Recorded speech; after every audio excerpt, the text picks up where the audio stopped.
तो students NEET का जो एग्जाम होता है बेटा, एक बार इसके बारे में आप जान लीजिए अच्छे से।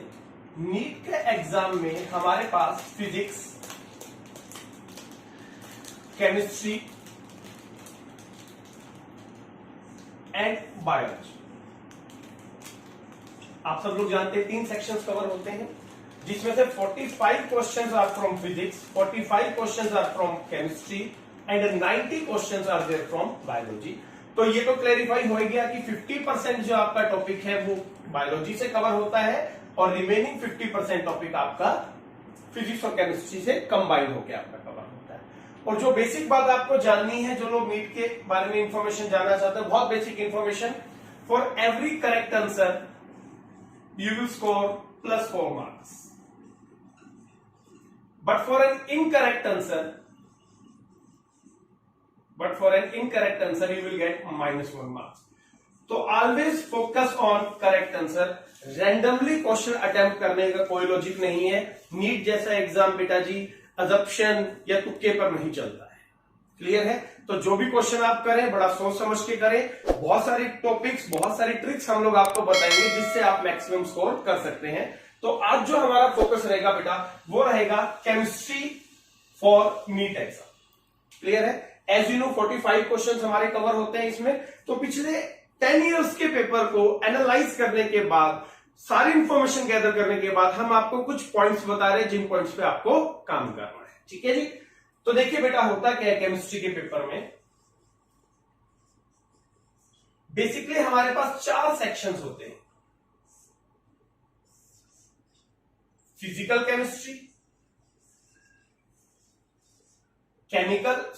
you can say organic chemistry, inorganic chemistry, और एक आपके पास सेक्शन आता है बेटा अप्लाइड केमिस्ट्री। अप्लाइड केमिस्ट्री से हमारा मतलब होता है जैसे कि पॉलीमर आ जाता है हमारे पास, ठीक है जी, केमिस्ट्री इन एवरीडे लाइफ आ जाता है, इन्वायरमेंटल पोल्यूशन आ जाता है, some basic concepts of chemistry आ जाते हैं, तो वो अप्लाइड केमिस्ट्री की कैटेगरी में डाल दिए जाते हैं। तो जनरल तौर पे हम लोगों ने देखा बेटा कि हर बार ऑन एंड एवरेज 14 और there are 3 questions from applied chemistry, maybe 3 to 4, it depends upon exam to exam। 3 से 4 क्वेश्चन बेटा जी अप्लाइड केमिस्ट्री से, और ऑन एंड एवरेज 14। एक ही बार ऐसा हुआ था जब ऑर्गेनिक पे 18 क्वेश्चन थे और फिजिकल पे आपके पास 12 क्वेश्चन थे। अदरवाइज हमेशा ऑन एंड एवरेज 14-15 क्वेश्चन आपके आते हैं। स्लाइड फ्लक्चुएशन हो सकते हैं, मोटे तौर पे यही आपके एग्जाम का पैटर्न रहता है।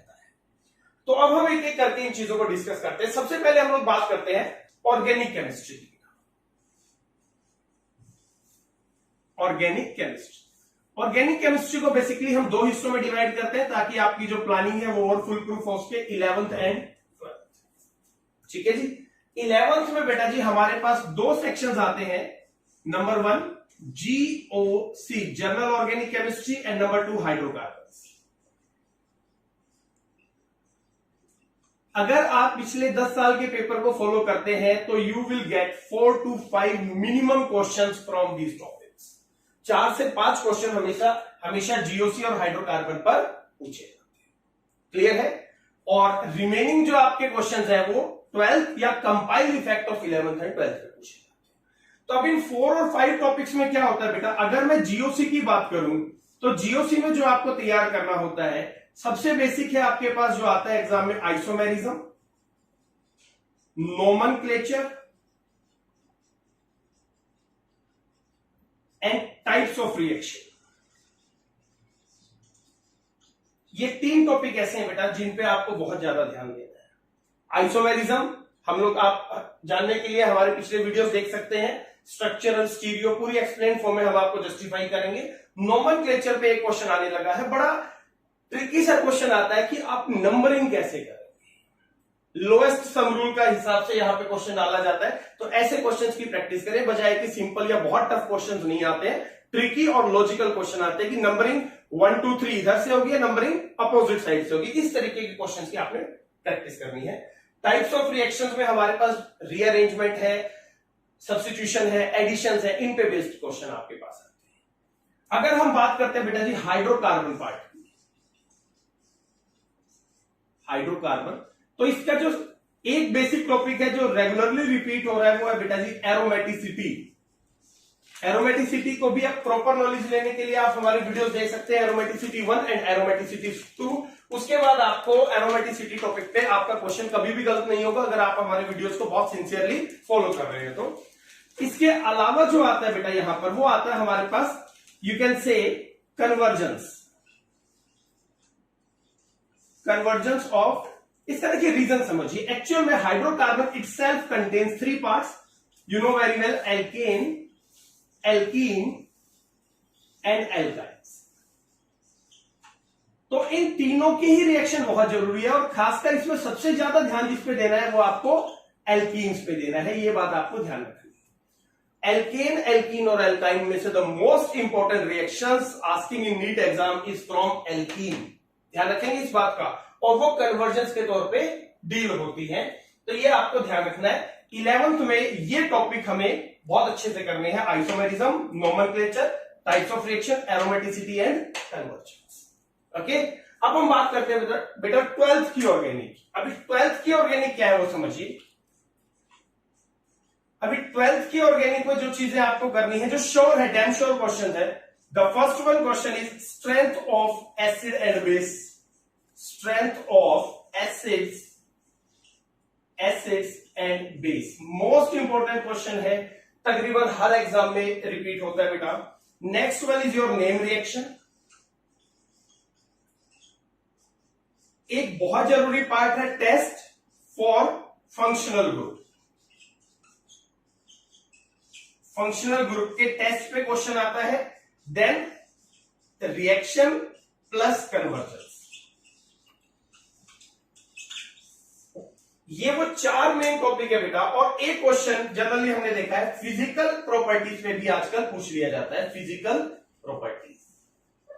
पर अगर आप चाहते हैं कि सर 100% श्योर क्वेश्चन कौन से बेटा जी, तो strength of acid and base, name reaction, test और कन्वर्जेंस तो आपको ऑर्गेनिक में करने ही पड़ेंगे। कन्वर्जेंस या रिएक्शन के लिए आप ऑर्गेनिक ट्रेन वाला हमारा टॉपिक वीडियो में देख सकते हैं। तो ये जो टॉपिक है बेटा, ये 12th की ऑर्गेनिक के टॉपिक है। एसिड और बेस से हमेशा 1 से 2 क्वेश्चन आए हैं, नेम रिएक्शन पे 1 क्वेश्चन श्योर होता है, टेस्ट पे 1 से 2 क्वेश्चन है, ऑर्गेनिक ट्रेन यानी कि रिएक्शंस पे आपके 2 से 3 क्वेश्चन बनते हैं और 1 क्वेश्चन आपका फिजिकल पे बनता है।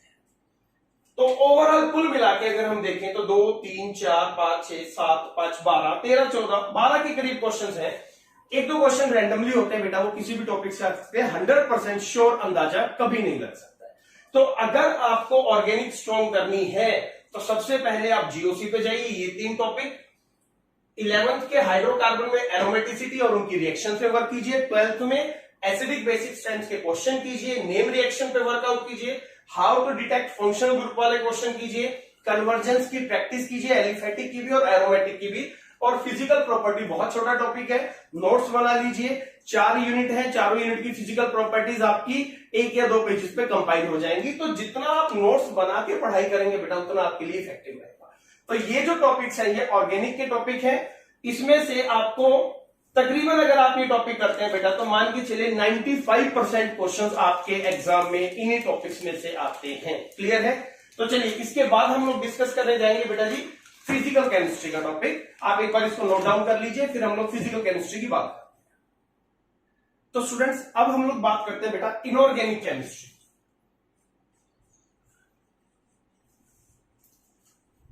इनऑर्गेनिक केमिस्ट्री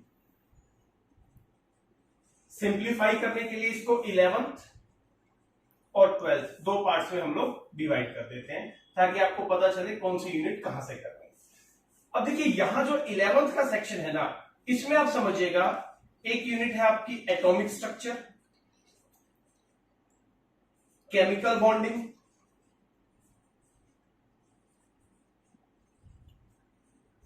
परायोडिक प्रॉपर्टीज,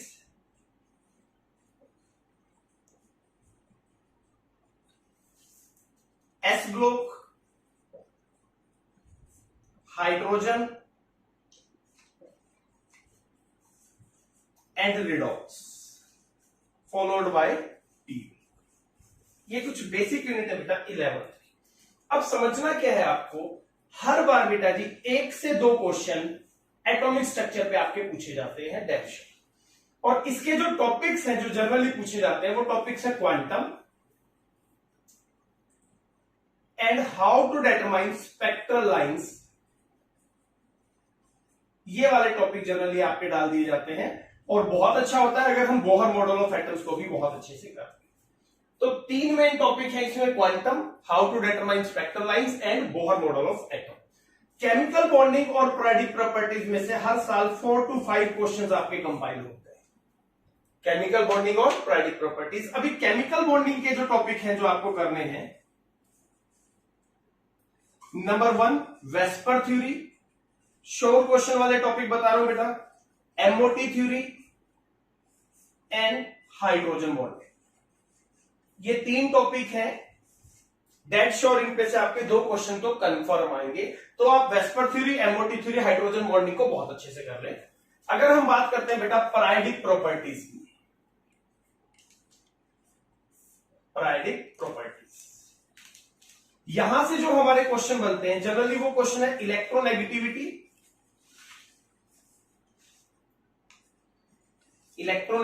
और यू कैन से आयोनाइजेशन एंथैल्पी। यह जनरली ट्रेंड पूछा जाता है बेटा, इलेक्ट्रोनेगेटिविटी का, आयोनाइजेशन एंथैल्पी का। इन दोनों से कंपाइल होके 4 to 5 क्वेश्चन जनरली हमारे पूछ लिए जाते हैं। तो इन 5 टॉपिक को आपको बहुत अच्छे से अपना कवर करना है। अगर हम बात करते हैं बेटा जी रिडॉक्स रिएक्शन की, ध्यान से देखना इस टॉपिक को, रिडॉक्स रिएक्शन। अब रिडॉक्स रिएक्शन का क्या लॉजिक है बेटा, कई बार तो ऐसा हुआ है कि इस पे कोई क्वेश्चन ही नहीं डाला है, लेकिन कई बार ऐसा हुआ है कि 3 क्वेश्चन लगातार रिडॉक्स पे डाल दिए। तो बहुत इंपॉर्टेंट टॉपिक है, हल्की सी यूनिट है, बहुत कम टाइम में कंपाइल हो जाएगी।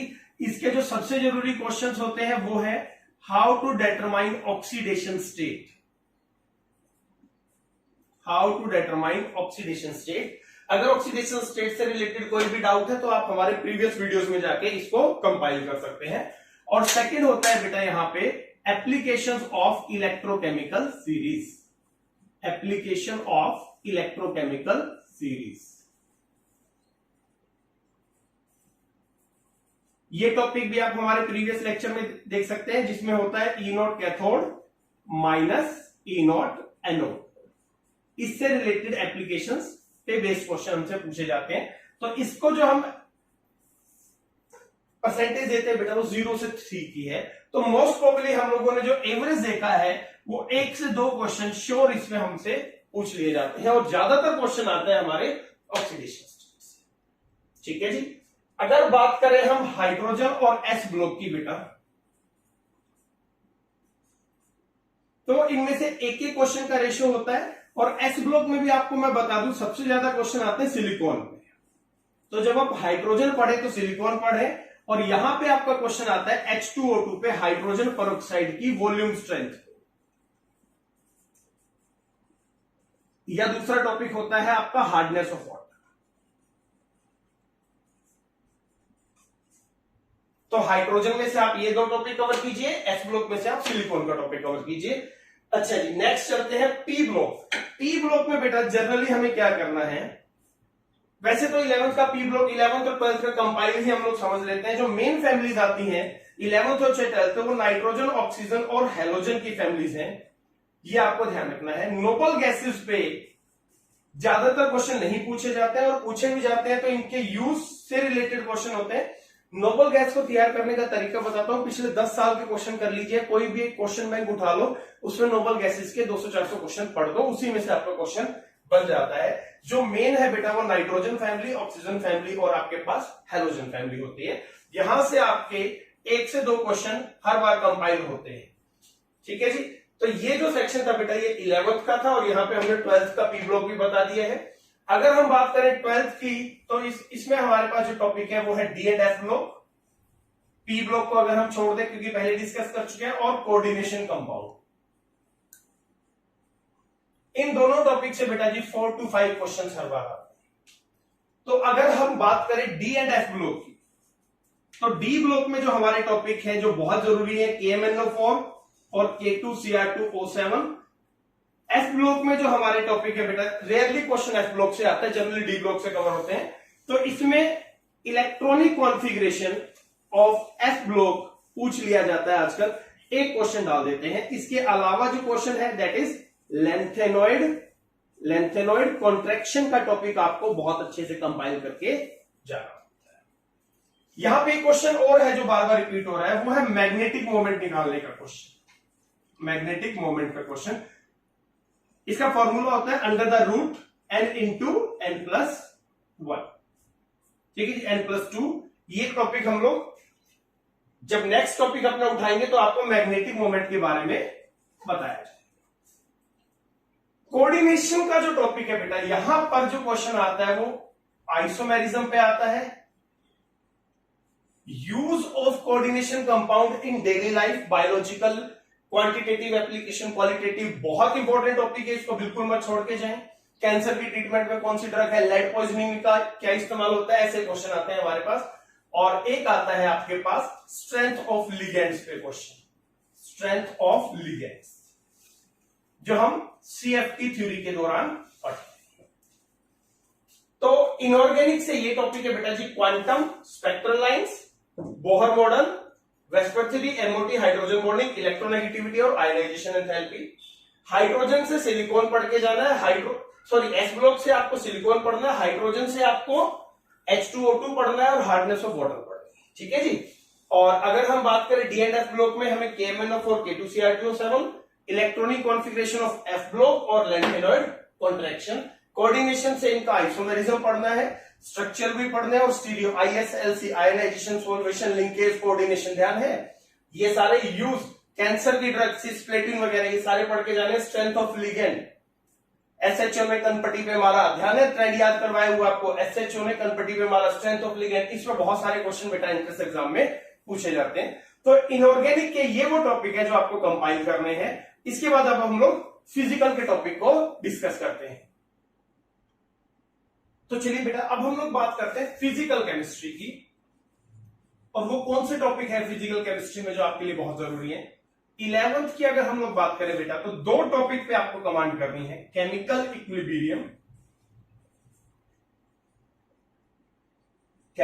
Equilibrium and thermodynamics.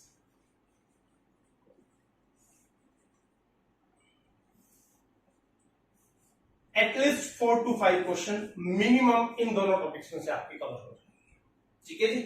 और 12th में अगर हम लोग बात करें तो हमारे पास जो यूनिट्स है बेटा, बेसिक सॉलिड है, सॉल्यूशन है, इलेक्ट्रोकेमिस्ट्री है और केमिकल काइनेटिक्स है।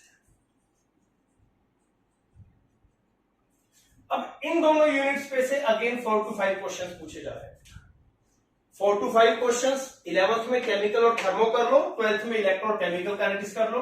सॉलिड स्टेट पे 1 से 2 क्वेश्चन, सॉल्यूशन पे भी 1 से 2 क्वेश्चन। 2-3 साल ऐसा भी हुआ कि सॉल्यूशन पे क्वेश्चन नहीं आए हैं, लेकिन सॉल्यूशन करना बहुत जरूरी है क्योंकि इसका आगे बड़ा इंप्लीमेंटेशन होता है। तो आपको फिजिकल केमिस्ट्री में ये पार्ट याद रखना है कि केमिकल करनी है 11th में और थर्मोडायनेमिक्स करनी है। ठीक है जी। 12th में आपको इलेक्ट्रो और केमिकल काइनेटिक्स करनी है। क्लियर है, समझ पा रहे हैं। अब जो पार्ट बचता है बेटा वो है अप्लाइड केमिस्ट्री का पार्ट। अब इसमें कौन कौन सी यूनिट हम लोग इंक्लूड कर लेते हैं। फॉर एग्जांपल हम सरफेस ले लेते हैं, इसमें सरफेस केमिस्ट्री, पॉलीमर ले लेते हैं बेटा,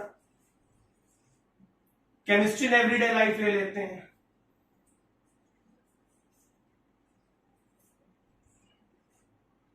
इन्वायरमेंटल पॉल्यूशन ले लेते हैं, इन्वायरमेंटल पॉल्यूशन लिख लो या इन्वायरमेंटल केमिस्ट्री लिख सकते हैं आप, और बायोमोलिक्यूल्स।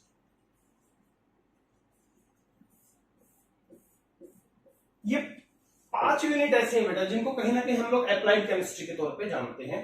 अब इनका क्या सिस्टम है, इनमें से जनरली एक एक क्वेश्चन हर बार एग्जाम में पूछ लिया जाता है, लेकिन श्योर हो ये भी नहीं है। बट यूनिट बहुत छोटी है, अगर आप बहुत अच्छे से तैयारी करें ये सारी यूनिट आप ज्यादा से ज्यादा 5 डेज में यूनिट भी और इनके कम से कम 500 ऑब्जेक्टिव क्वेश्चन भी कर सकते हैं, क्योंकि थ्योरेटिकल है। तो सबसे बढ़िया तरीका क्या है कि ये 5 यूनिट जल्दी से पढ़ दो और हर यूनिट के मिनिमम अगर 500 नहीं कर रहे हैं 200-250 क्वेश्चन को पढ़ के रख दो। बायो के स्टूडेंट तो आपको दिक्कत नहीं है, सिटिंग आपकी होती है, इनमें से आपके 5 के करीब क्वेश्चन बनते हैं। क्लियर है? छोटी छोटी यूनिट्स है, पॉलीमर, केमिस्ट्री है, इसमें ड्रग से रिलेटेड क्वेश्चन आता है। कैटेगरी ऑफ ड्रग्स बताइए, या एक ड्रग दे देंगे उसकी कैटेगरी पूछ लेंगे। समझ पा रहे हैं? इन्वायरमेंटल पोल्यूशन से बेटा जनरली इन्वायरमेंटल केमिस्ट्री से हम ओजोन लेयर पे क्वेश्चन डाल देते हैं। बायोमोलिक्यूल्स में हमारे पास ग्लूकोज से रिलेटेड क्वेश्चन ज्यादा पूछा जाता है, या विटामिन पे क्वेश्चन आते हैं। और पॉलीमर के केस में हमारे पास क्या आ जाता है, मोनोमेरिक यूनिट आ जाती है, या फिर उसकी एप्लीकेशन आ जाती है बेटा। सरफेस केमिस्ट्री में जनरली प्रोसेस या मेथड्स के बारे में बात होती है। गोल्ड नंबर काउंट करना आ जाता है आजकल एग्जाम में, how to calculate gold number. Okay, इसके अलावा जो हमारे पास है हार्डीज रूल है, इलेक्ट्रिकल डबल लेयर कंसेप्ट में उस पर भी क्वेश्चन आ जाते हैं। तो ये जो पूरा ओवरव्यू है बेटा, ये केमिस्ट्री कुछ टॉपिक्स थे। अगर फिर भी एक इनिशिएटर को लगता है कि सर मैं शुरू करना चाह रहा हूं, वो एक क्वेश्चन बताइए जो 100% आएगा, तो वो एक क्वेश्चन होता है बेटा एमओटी थ्योरी। अगर आप जानना चाहते हैं कि सर एक से ज्यादा क्वेश्चन जो 11th में हम टॉपिक कवर करेंगे, केमिकल बॉन्डिंग का मान लीजिए टॉपिक है, तो आप एक दिन में बैठ के एमओटी, वेस्पर थ्योरी और हाइड्रोजन बॉन्डिंग को अच्छे से कर सकते हैं। और फिर इससे रिलेटेड 200 या 250 क्वेश्चन आप अपने कंपाइल कर लीजिए। 2 घंटे का टॉपिक है और 3 घंटे में आपके ऑब्जेक्टिव, 5 घंटे में आपके नीट के 2 क्वेश्चन तैयार हो जाएंगे। समझ पा रहे हैं? तो ऐसे ही आप कमेंट बॉक्स में हमें बताते रहिए आप किस तरीके की प्रिपरेशन चाहते हैं, हम उसके हिसाब से ही आपको सॉल्यूशंस देंगे। 12th वालों के लिए बेटा गोल्डन अपॉर्चुनिटी है, क्योंकि अब जनरली क्या होता था कि आपके पास टाइम बहुत कम होता था। इस लॉकडाउन का एक प्लस पॉइंट भी एजुकेशन से रिलेटेड लोगों के लिए कि उनके पास टाइम की कमी नहीं है, सीटिंग की कमी नहीं है, आप घर से बाहर नहीं जा सकते, आपके पास खूब सारा टाइम है पढ़ाई करने के लिए। और जहां तक एग्जाम की बात है, कुछ बच्चों का डाउट है कि सर नीट का एग्जाम कैंसिल तो नहीं हो जाएगा? बेटा नीट जैसे एग्जाम कभी कैंसिल नहीं होते हैं। जैसा हमें इंफॉर्मेशन मिल रही है हमारे सोर्सेज से, अगस्त के 1st और 2nd वीक में आपका एग्जाम होगा। अभी आप अप्रैल अप्रोक्स मिड में है, आपके पास अप्रैल के बाद मई भी है, जून भी है और जुलाई भी है और आधा अप्रैल भी है। 3.5 months बहुत अच्छी सी तैयारी हो सकती है। मैं अपने स्टूडेंट्स को रेगुलरली बोलता हूं, एक बड़ी यूनिट करने के लिए आपको 10 घंटे की रिक्वायरमेंट होती है इनिशियल फेज में। 4 से 5 घंटे में थ्योरी, 4 से 5 घंटे में ऑब्जेक्टिव, तो आपको उस यूनिट का मैक्सिमम 70-80% से नॉलेज हो जाती है। तो बेटा सोच के देखिए, अगर हम नाइट आउट स्टडी शुरू कर दें, रात को 9 बजे बैठे सुबह 6 बजे तक, तो एक यूनिट तैयार हो सकती है। पूरी केमिस्ट्री में टोटल 30 यूनिट्स हैं।